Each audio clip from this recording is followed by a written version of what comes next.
Assalamu alaikum muhterem kardeşler. Assalamu alaikum ve rahmetullah ve berekatuhu.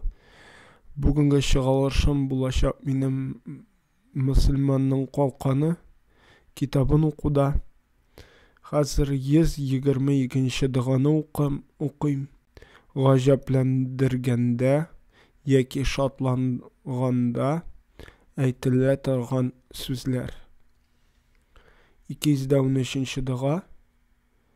Subhanallah. Tercümesi Allah her kimçiliklerden pak. El-Buhari hem Müslim imanları kitire bu dığanı hem tağım 204. dığa. Allahu Ekber. Allah büyük.